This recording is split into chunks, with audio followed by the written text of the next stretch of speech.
Lorsque la Seconde Guerre mondiale commence à s'enliser, Allemands et Alliés cherchent à se donner le coup de grâce par tous les moyens.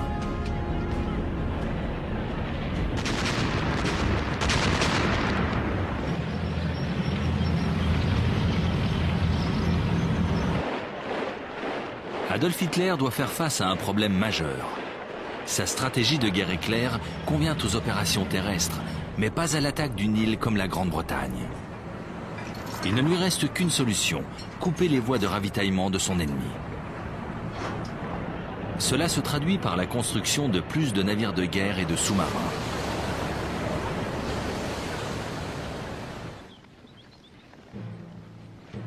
Pour les Alliés, la problématique est différente. Comment frapper l'Allemagne sans avoir de base arrière sur le continent? Ils optent finalement pour des bombardements stratégiques. Il faut détruire les infrastructures économiques du pays et démoraliser les populations civiles.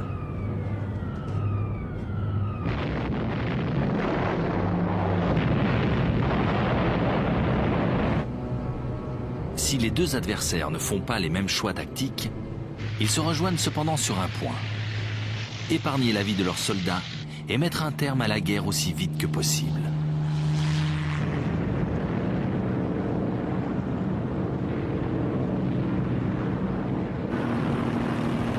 Ironiquement, ce sont les Allemands qui avaient lancé au mois d'août 1940 les premières vagues de bombardements stratégiques en pilonnant accidentellement Londres.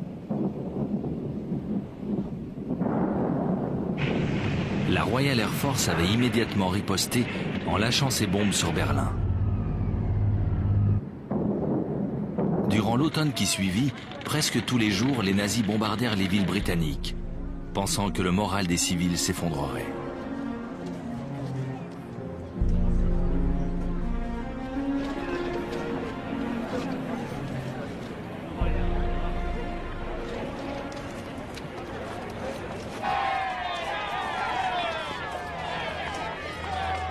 À l'été 1941, lorsque l'aviation allemande rejoint le front russe, ces attaques répétées n'ont toujours pas porté leurs fruits.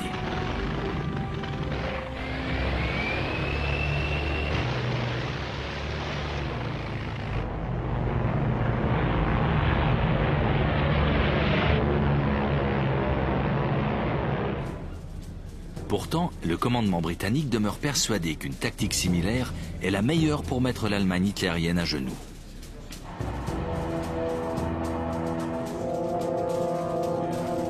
Au début de l'année 1941, la Royal Air Force a justement été dotée d'une nouvelle génération de bombardiers plus puissants.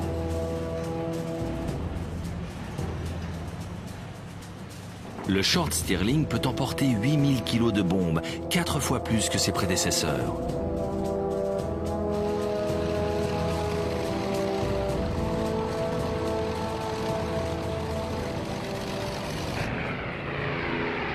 Le but initial n'est pas de faire des victimes parmi les civils, mais plutôt de détruire les usines ou de couper les voies de ravitaillement, en carburant notamment. Il faut priver l'Allemagne des moyens de mener cette guerre. Cette bonne intention souffre pourtant d'un sacré handicap: l'absence de précision des bombardiers britanniques.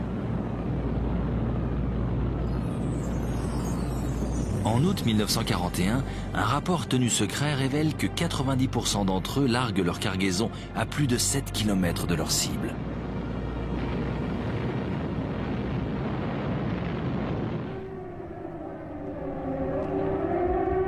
Parallèlement, la défense antiaérienne allemande provoque de gros dégâts auprès des escadrilles alliées.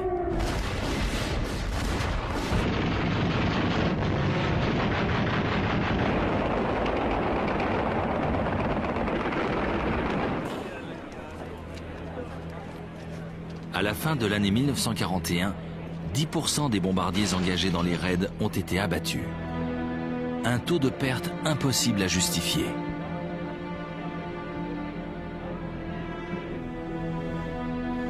Le haut commandement de la Royal Air Force décide alors de changer de stratégie. Il ne s'agit plus de tenter d'atteindre des cibles spécifiques. Les pilotes doivent désormais lâcher leurs bombes sur des zones cibles préalablement quadrillées. Cette technique militaire est connue sous le terme de tapis de bombes. Les bombardiers vont labourer les cités allemandes. Le raisonnement du ministre de l'Air britannique est implacable. Il veut détruire le moral des populations civiles et plus particulièrement celui des ouvriers de l'industrie.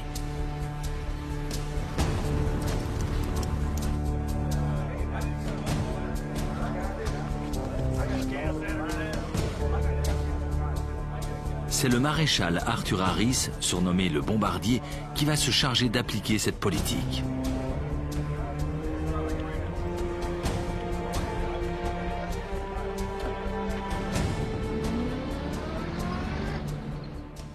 There are a lot of people who say that bombing can never win a war. Well, my answer to that is that it has never been tried yet, and we shall see. They sowed the wind, and now they are going to reap the whirlwind.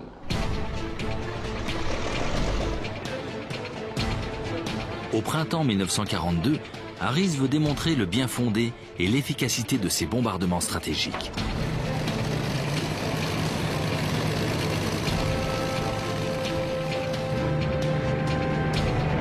Il va lancer une offensive massive après avoir réuni une impressionnante armada. 1000 bombardiers atteignent Cologne dans la nuit du 30 au 31 mai. La défense aérienne de la ville est submergée. 250 hectares sont dévastés et 200 usines endommagées.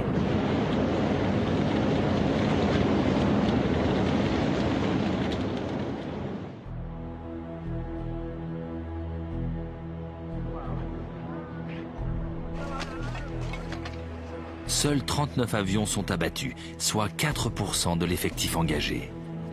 Harris a gagné son pari. Winston Churchill s'est même rangé à son opinion.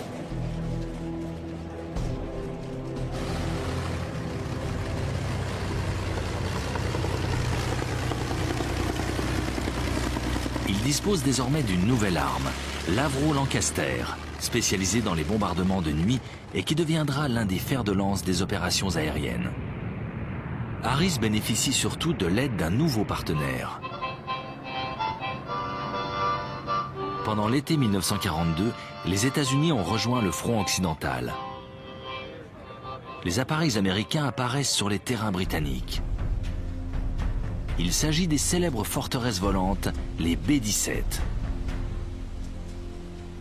Équipés de 13 mitrailleuses, ils peuvent en théorie se frayer un chemin vers leur cible en plein jour et sans l'aide d'un quelconque appui aérien. Ils sont également munis d'un nouveau dispositif de visée qui doit leur permettre de larguer leurs bombes avec une précision quasiment infaillible.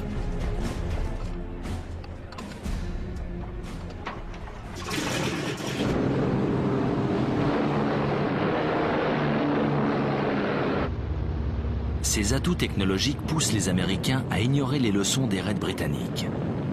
Ils reprennent les attaques ciblées sur les infrastructures allemandes. Au mois d'août 1942, ils testent leurs appareils.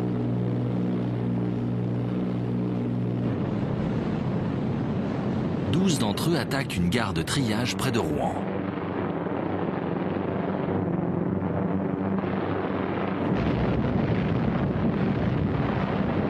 Les dégâts sont minimes, mais les Américains n'ont pas subi de pertes. Pour eux, il ne fait aucun doute que les raids en plein jour sur des cibles préalablement choisies sont envisageables. Les Britanniques sont loin d'être convaincus. L'objectif n'avait que peu d'importance et n'était pratiquement pas défendu. Malgré cette divergence de point de vue, les deux alliés conviennent de coordonner leurs efforts. Ils décident d'organiser le bombardement massif du cœur industriel de l'Allemagne. Le jour, les Américains s'en prendront à des cibles soigneusement sélectionnées. Les Britanniques agiront de nuit, déroulant leurs tapis de bombes sur de vastes périmètres. Ils tenteront ainsi de détruire les instruments de production et de casser le moral des civils. Leur objectif, semer la désolation et forcer l'Allemagne à mettre un terme à la guerre.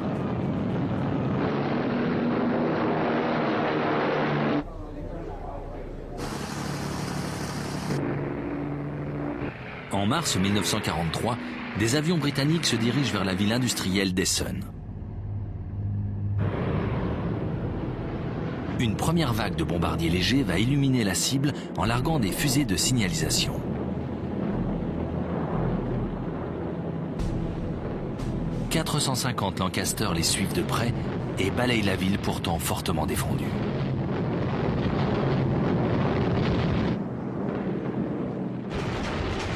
Les batteries antiaériennes allemandes sont dépassées. Seuls 14 appareils britanniques sont abattus.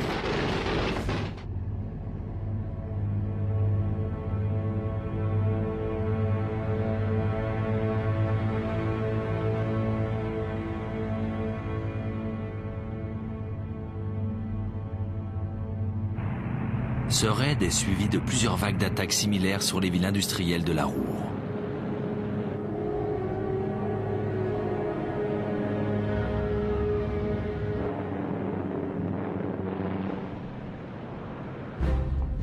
Mais les nazis renforcent leur défense. Le ciel allemand devient de moins en moins sûr.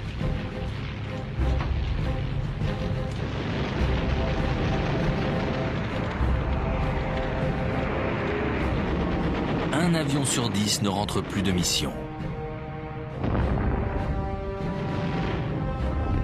Harris et les opérations.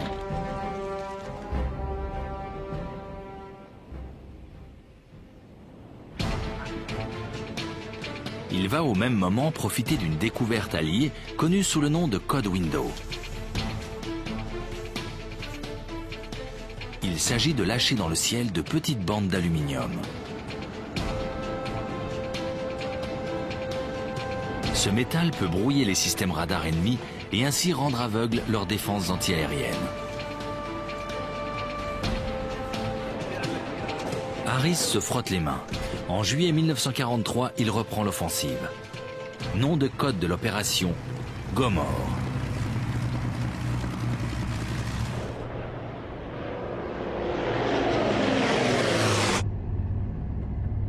C'est la cité industrielle d'Hambourg qui sera visée.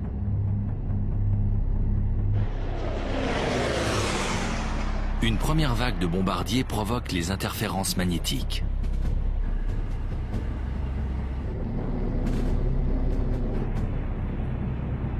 La deuxième lâche sa cargaison de bombes incendiaires.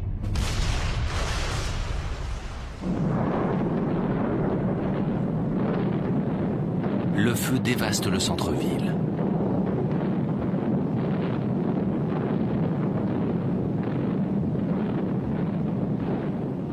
Le lendemain, on dénombre 40 000 morts. 500 000 habitants n'ont plus de foyer.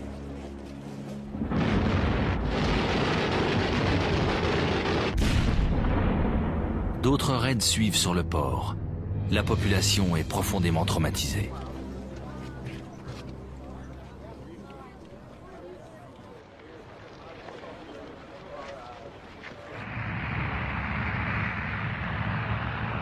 Quatre mois plus tard, à l'automne 1943, Harris lance une série de bombardements sur Berlin.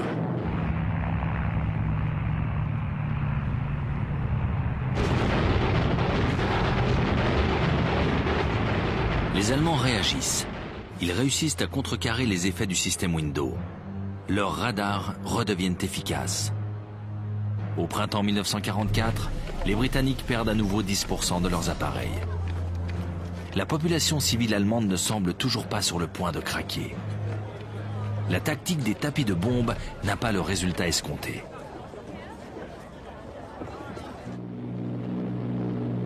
Il reste la stratégie américaine qui cible des zones vitales pour la machine de guerre nazie. Pendant tout le printemps 1943, l'US Air Force s'est enfoncée au cœur du territoire ennemi.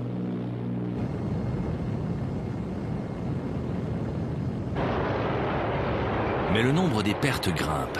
Un avion sur 15 ne rentre pas à la base.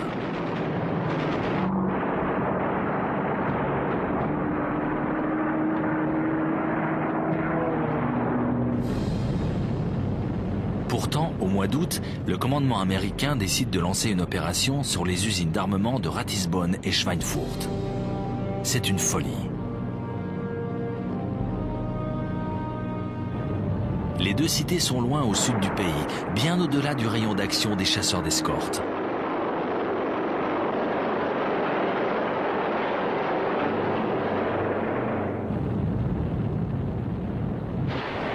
Sur les 376 forteresses volantes, 60 sont abattues, dont 54 par la chasse allemande. Les stratèges américains se sont trompés. Les B-17 ne peuvent pas se défendre seuls contre l'aviation ennemie. Les campagnes de bombardement trop lointaines sont suspendues.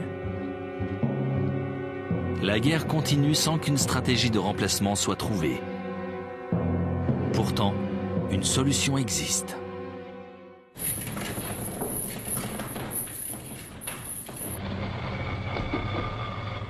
Au début de l'été 1944, alors que les Alliés s'apprêtent à débarquer en Europe, les forces aériennes américaines et britanniques ont pour mission de couper les voies de communication et de ravitaillement en carburant des nazis. Les bombardements ciblés doivent donc être repris. Mais une innovation va changer la donne.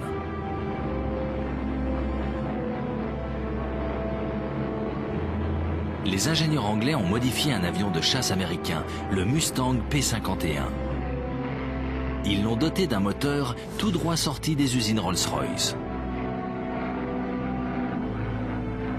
Cette nouvelle motorisation augmente le rayon d'action de l'appareil. Le Mustang devient alors l'ange gardien idéal des bombardiers affectés à des missions de longue distance.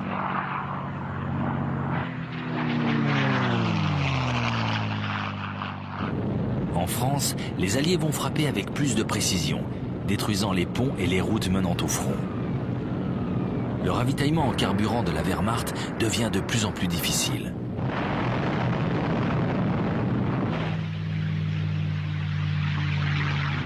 La chasse allemande contre-attaque. Mais désormais, ce sont les Mustangs qui dominent les airs. De plus, bon nombre des appareils de la Luftwaffe sont cloués au sol, faute de combustible. Si la campagne de bombardement n'a pas mis l'Allemagne à genoux, comme l'espéraient les Alliés, elle porte néanmoins ses fruits. Un homme, pourtant, n'est toujours pas satisfait. Arthur Harris, le bombardier, est toujours convaincu que seuls des bombardements massifs permettront de faire taire l'Allemagne une fois pour toutes. À la fin de l'année 1944, il remet la stratégie des tapis de bombes au goût du jour. Les villes allemandes sont dévastées les unes après les autres.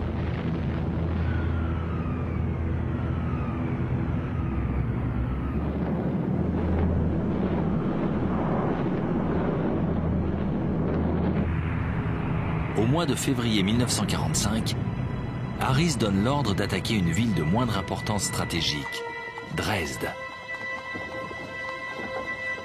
Les rues sont bondées de réfugiés, chassés de leurs maisons par les bombardements.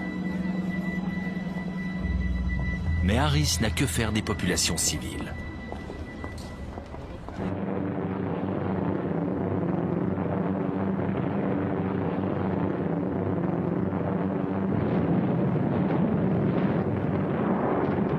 « 7000 tonnes de bombes rasent un tiers de la ville. Le nombre des victimes est encore aujourd'hui sujet à polémique. Le total varie de 25 000 à 305 000 morts. Ce bombardement meurtrier sert la propagande nazie qui diffuse abondamment les images des corps brûlés ou mutilés d'enfants. Ce raid est allé trop loin dans l'horreur. Mais le moral du peuple allemand ne faiblit pas. Dans le camp adverse, l'espérance de vie de 60% des équipages de bombardiers alliés ne dépasse pas une trentaine de missions. La tactique des bombardements massifs n'a jamais fait vaciller le régime nazi.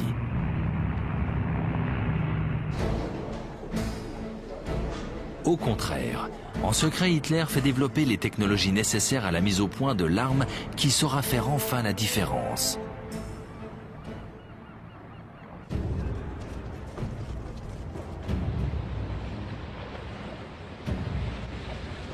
Le Führer doit atteindre l'Angleterre, affaiblir son adversaire direct beaucoup trop proche des côtes de la France occupée.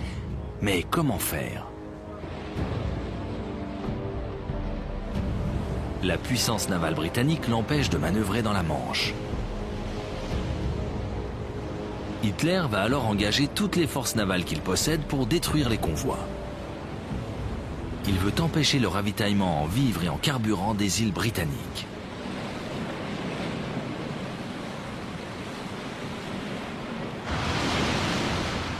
Dans les 18 premiers mois de la guerre, les Allemands coulent plus de 130 vaisseaux marchands.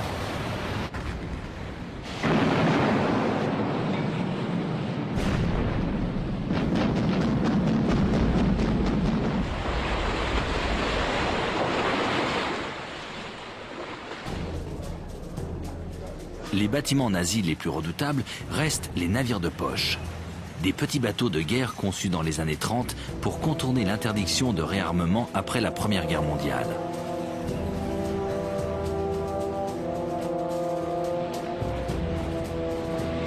L'un d'entre eux, le Graf Spee, s'illustre particulièrement.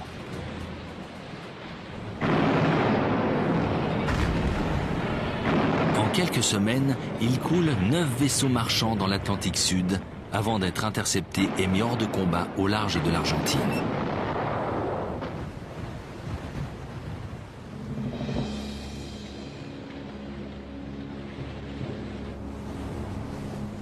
Les raids allemands font beaucoup de dégâts. Si les pertes alliées se poursuivent, la Grande-Bretagne aura de sérieux problèmes de ravitaillement.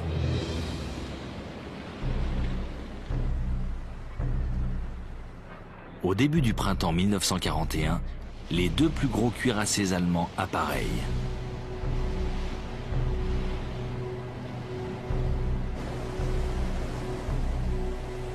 Leur puissance de destruction est énorme. Les hommes de la Royal Navy en font des cauchemars. Le premier à se mettre en chasse est le Bismarck. En mai, un avion de reconnaissance de la Royal Air Force le repère dans le port norvégien de Bergen. Il cherche visiblement à s'infiltrer dans l'Atlantique Nord. La marine britannique se lance à sa poursuite. 2 jours plus tard, il est signalé dans l'Atlantique Nord.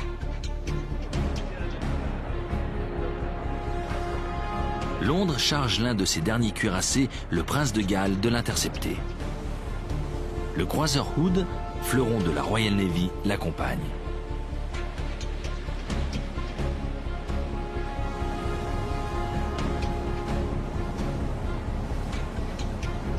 À l'aube du 24 mai, les 3 navires sont à portée de tir. C'est la première fois de la guerre que 2 cuirassés ennemis s'affrontent.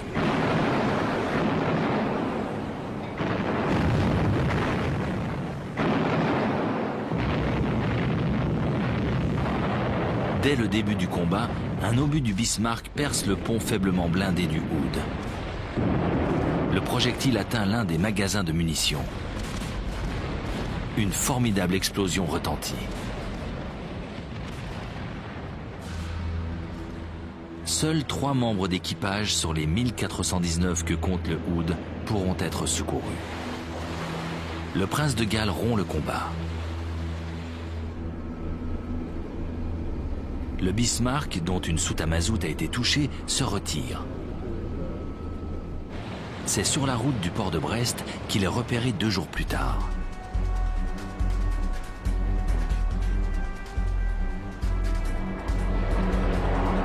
Les appareils britanniques l'attaquent en piqué.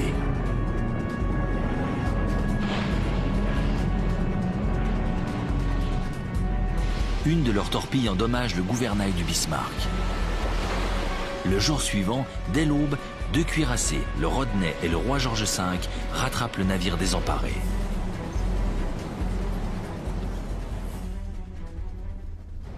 Les obus de gros calibre pleuvent sur le pont du navire allemand.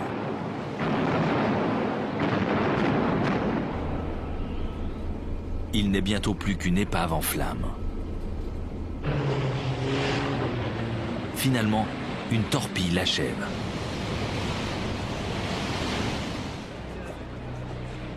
Sur plus de 2200 personnes présentes à bord, seuls 110 marins survivront.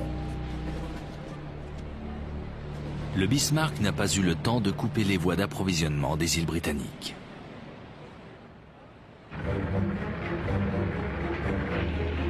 En juin 1941, l'invasion de l'Union soviétique déplace les opérations navales vers l'Est.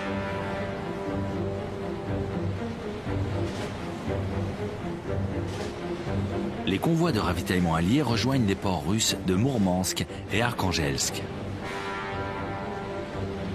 La marine allemande, la Kriegsmarine, n'a pas l'intention de les laisser faire.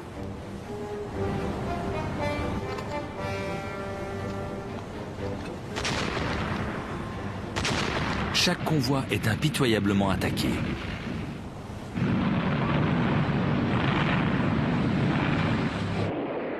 Mais ces déplacements sont devenus si dangereux qu'à l'été 1943, toutes les opérations sont suspendues. Elles doivent reprendre à l'automne, une période durant laquelle le mauvais temps et la faible visibilité permettront aux navires de se faufiler vers la mer de Barents.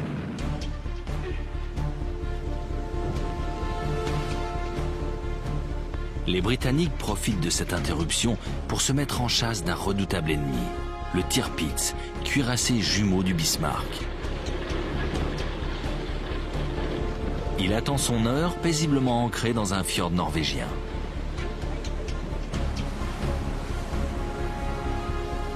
La Royal Navy est déterminée à se débarrasser de ce dangereux adversaire.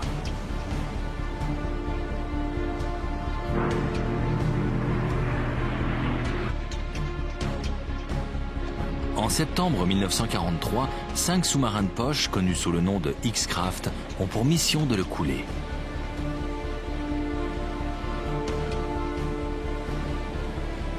Ils l'attaquent, mais ne lui causent que de faibles dommages. Au printemps suivant, le Tirpitz menace à nouveau les convois dans la mer du Nord.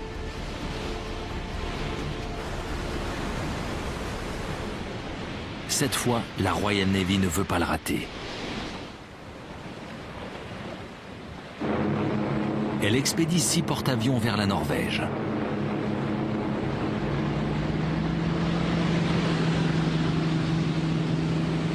Les Allemands sont pris par surprise.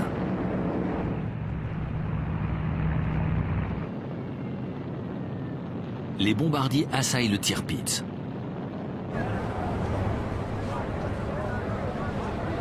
Mais les petites bombes ne font qu'égratigner le blindage du cuirassé.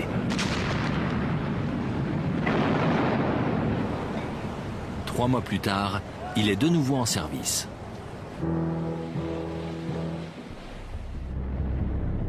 Il est localisé dans un autre fjord. Des Lancaster chargés de bombes de 5 tonnes ont pour mission de le détruire.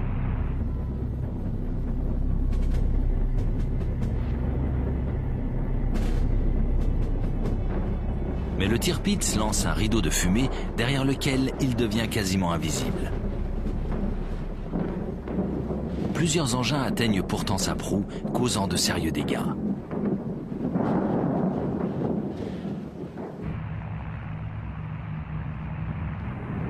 Enfin, le 12 novembre 1944, une autre escadrille de 32 bombardiers le surprend. Cette fois, les conditions sont parfaites. 3 énormes bombes frappent une réserve de munitions. Le Tirpitz chavire doucement. 971 marins sont tués. Après plus de 2 ans de course-poursuite, la Royal Navy a enfin gagné son duel.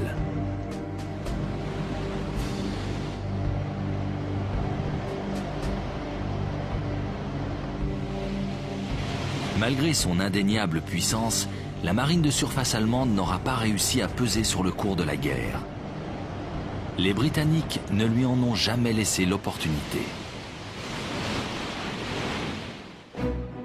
En mer, Hitler a perdu une bataille. Une partie de sa flotte est anéantie. Mais il possède encore un atout non négligeable, les sous-marins.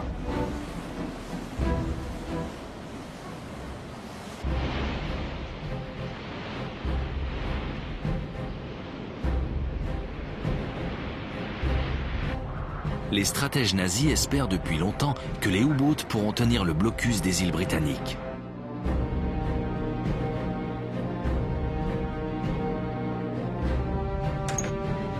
Sous l'eau, ils peuvent traquer leur proie, fondre sur elle au dernier moment.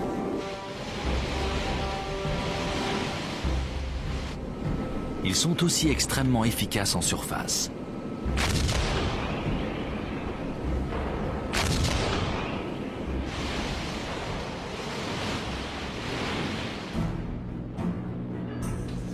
Les Britanniques décident de réunir la flotte marchande dans d'énormes convois. Le problème, c'est que les Alliés manquent de navires d'escorte.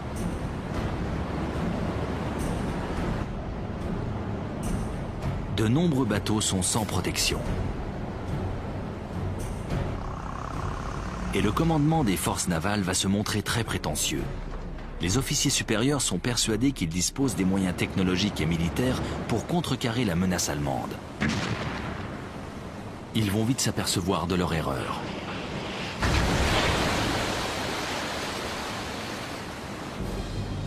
Rapidement, les routes d'approvisionnement sont coupées. Le plus souvent, les U-boats opèrent en surface, coulant leur proie à l'aide du canon situé sur leur pont.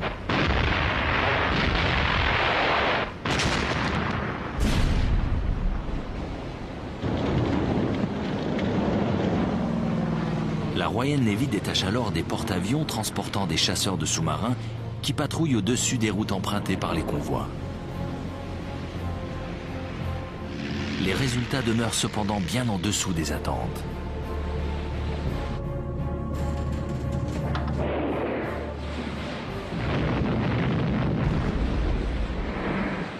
À la fin de l'année 1939, près d'une centaine de navires marchands ont été attaqués et coulés. Si les assauts se poursuivent à ce rythme, la situation du Royaume-Uni deviendra dramatique.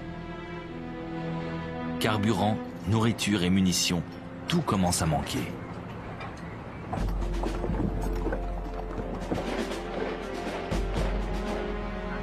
Et l'avenir n'est pas rose. Car les Allemands sont installés sur les côtes françaises. Après avoir été longtemps cantonnés dans la mer du Nord, la marine de guerre allemande, la Kriegsmarine, peut se déployer sur le front atlantique. Désormais, ces forces peuvent attaquer à partir des ports français. Les nouveaux modèles de U-boats s'installent à Brest, Lorient, Saint-Nazaire, La Rochelle et Bordeaux. L'amiral Karl Dönitz les lâche dans l'Atlantique où ils chassent en meute.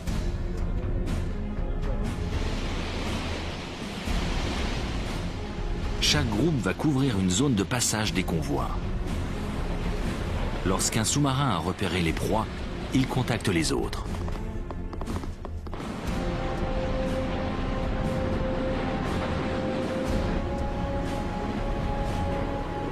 Parfois, des avions de reconnaissance guident les flottilles de submersibles vers leurs objectifs.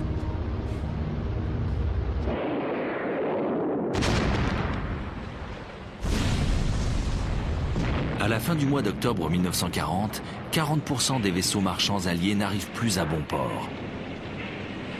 Le ravitaillement de la Grande-Bretagne est compromis.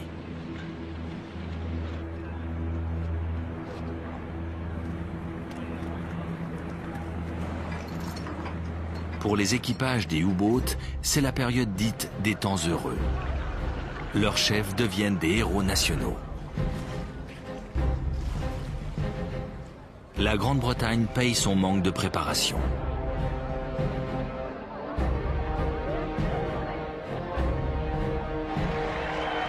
Mais finalement, une décision importante va être prise. L'amirauté britannique lance un programme de fabrication de vaisseaux anti-sous-marins. Inspirées des formes d'une baleinière, les corvettes ont l'avantage de pouvoir être construites vite et en grand nombre.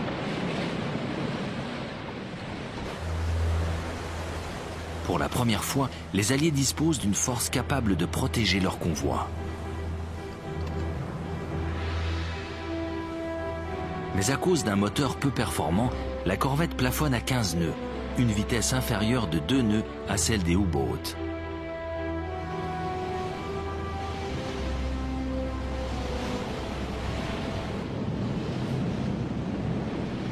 Dans le même temps, des avions de patrouille sont équipés de grenades sous-marines.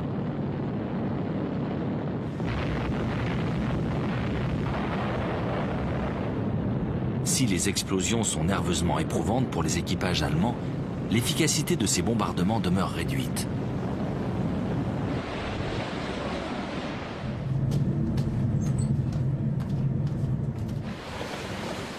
Pour obtenir des résultats probants, il faut attendre une série d'avancées technologiques.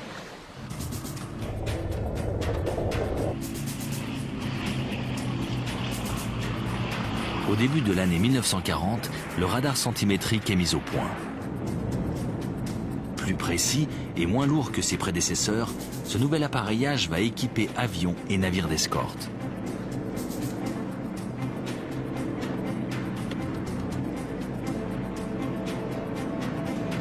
Les U-boats ont de plus en plus de mal à faire surface.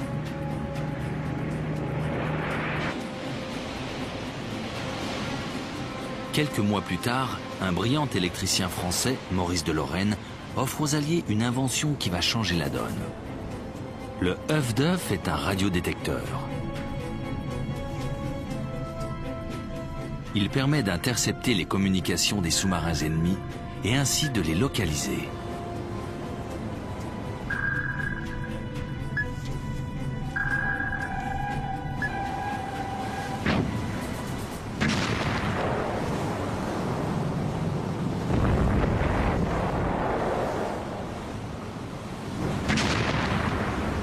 En 1941, grâce à ce nouveau système, les Britanniques parviennent à parer de nombreux raids allemands.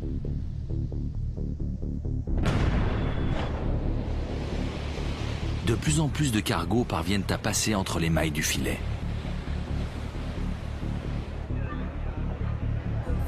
Début mars, l'un des héros de la Kriegsmarine, Günther Prien, commandant du redouté U-47, disparaît dans l'Atlantique Nord.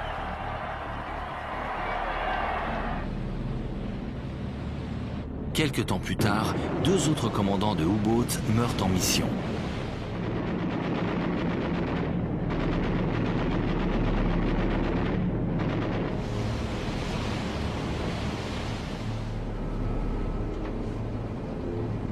Pour la marine allemande, les jours heureux sont finis, d'autant qu'un autre événement survient.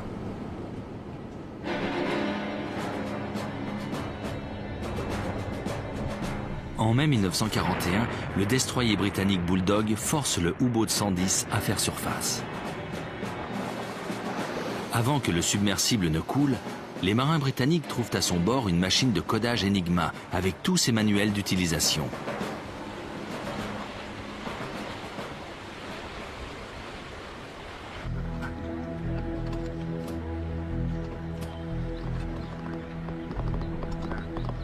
Le secret sera bien gardé. Jusqu'à la fin de la guerre, les nazis ignoreront que Londres a les moyens de briser les codes de la Kriegsmarine.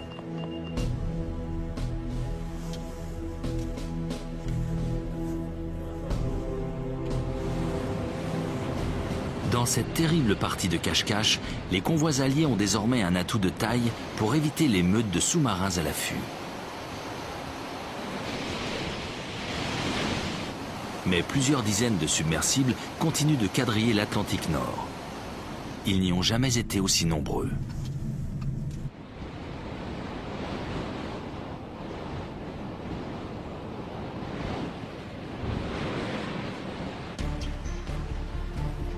À la fin de l'année 1941, la machine de guerre allemande en produit de plus en plus.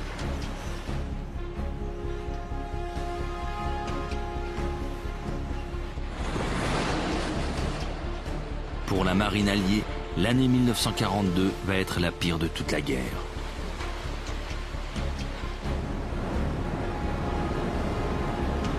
Mais un événement va changer radicalement la physionomie de ce conflit.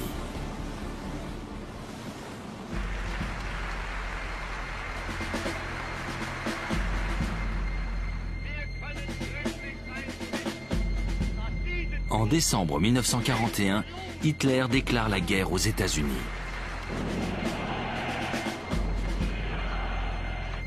Immédiatement, l'amiral Dönitz ordonne à ses sous-marins d'attaquer les convois de cargo battant pavillon américain.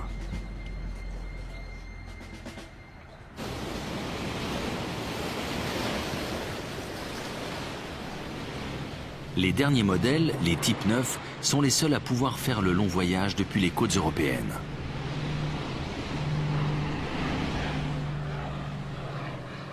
Mais arrivés sur place, leur travail est facile. Le commandant en chef des forces navales américaines, l'amiral Ernest King, a refusé de joindre ses navires marchands au convoi de protection mis en place par les Britanniques.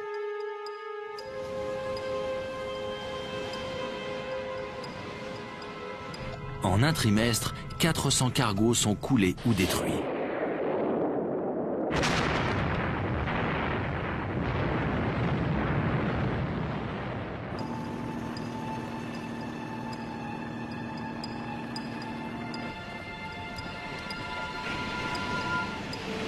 Les Américains subissent les mêmes revers que les Britanniques quelques mois plus tôt. Ils doivent changer de stratégie.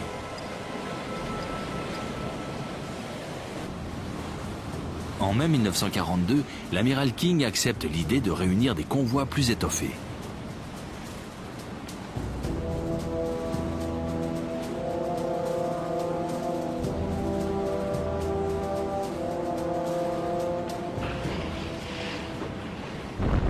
En juillet, le nombre des pertes baisse. Les Allemands changent à leur tour de tactique. Les U-boats vont concentrer leurs attaques dans une région particulière de l'Atlantique Nord, le Trou Noir, une zone trop éloignée des côtes pour les avions anti-sous-marins.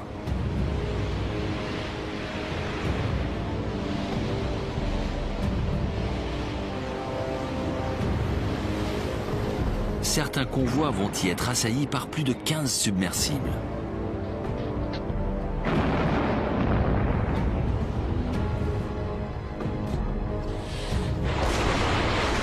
Durant le seul mois d'octobre 1942, 56 navires sont coulés au milieu de l'Atlantique. Au mois de mars 1943, les Alliés perdent 120 bâtiments.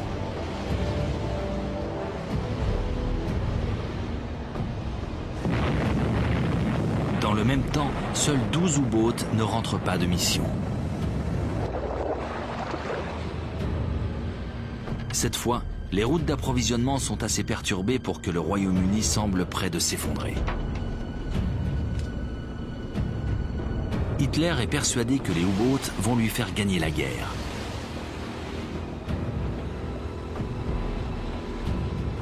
Mais les Alliés ne renoncent pas. Les marins britanniques ont un nouveau chef. L'amiral Max Horton a longtemps été à la tête des sous-marins de la Royal Navy. Sa première initiative est destinée à protéger les convois. Il détache une escouade de destroyers et de frégates capables d'intervenir dès qu'une meute est repérée.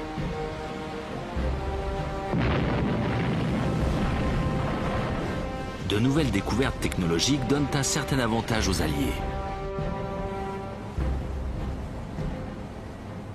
Le Hérisson est un mortier anti-sous-marin composé de 24 tubes.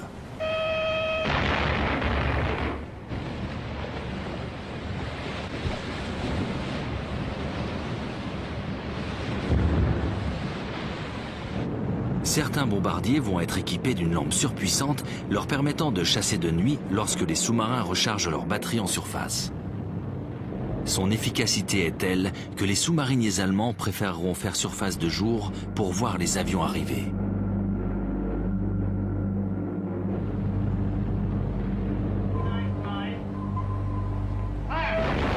L'emploi de ces nouvelles technologies porte ses fruits en quelques mois.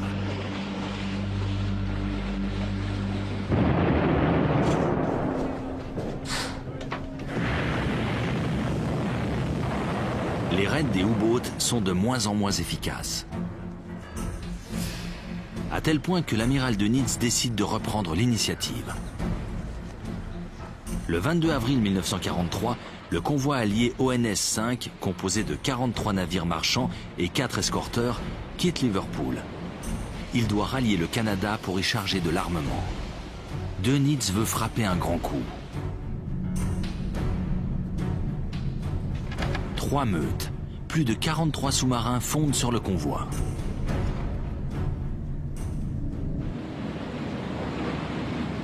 Le 5 mai, 2 escorteurs et 5 cargos sont coulés. Mais les Britanniques réagissent vite. Les renforts sont en route. Des avions anti-sous-marins décollent du Canada.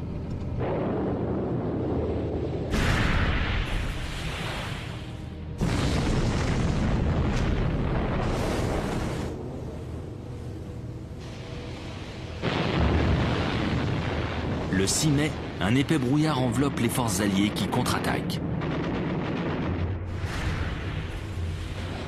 7 U-boats sont coulés. 7 sont gravement endommagés. C'est une cuisante défaite.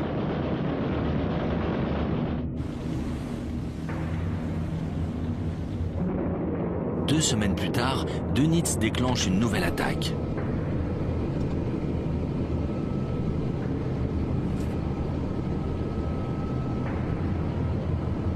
C'est un désastre. 5 sous-marins sombres sans qu'un seul navire marchand ne soit coulé.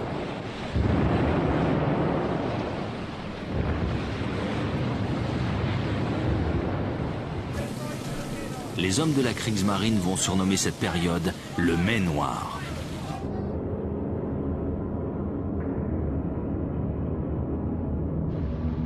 Le 22 mai, l'amiral Dönitz interrompt toutes les opérations contre les convois dans l'Atlantique Nord. Les Alliés ont gagné la bataille de l'Atlantique. De nouveaux bombardiers américains, les B-24 Liberators, possèdent désormais l'autonomie nécessaire pour atteindre le trou noir. De leur côté, les ingénieurs allemands poursuivent leurs recherches.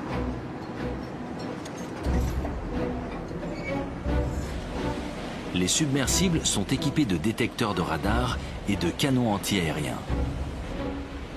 Certains sont munis d'un schnorkel, un tube d'évacuation des gaz brûlés et d'admission d'air frais qui leur permet de demeurer sous l'eau plus longtemps.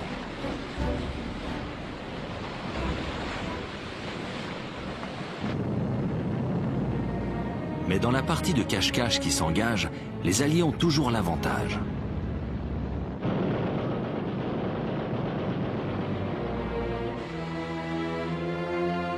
Le fer de lance d'Adolf Hitler dans l'Atlantique est cloué dans les ports. C'en est fini du temps où les meutes parcouraient librement l'océan. Les Allemands vont jeter leur dernière force dans la bataille. Ils produisent un nouveau sous-marin révolutionnaire, le Type 21.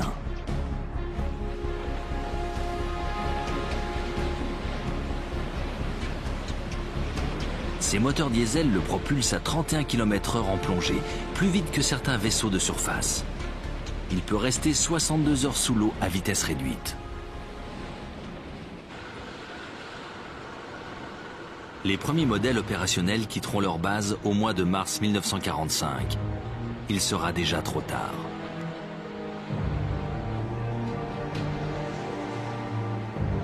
Depuis la fin de l'année 1943, les Alliés dominent l'Atlantique. Cette victoire constitue un autre tournant de la Seconde Guerre mondiale. Le bilan de la bataille est terrible. 800 U-boats ont sombré.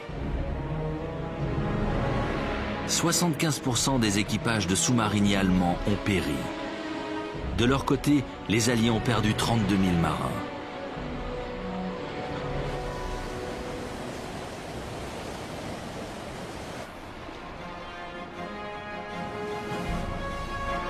Mais à l'orée de l'année 1944, les convois sont rétablis.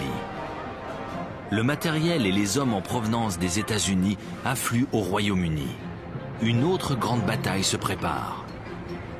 La victoire dans l'Atlantique n'aura été qu'une étape avant le débarquement allié en Europe.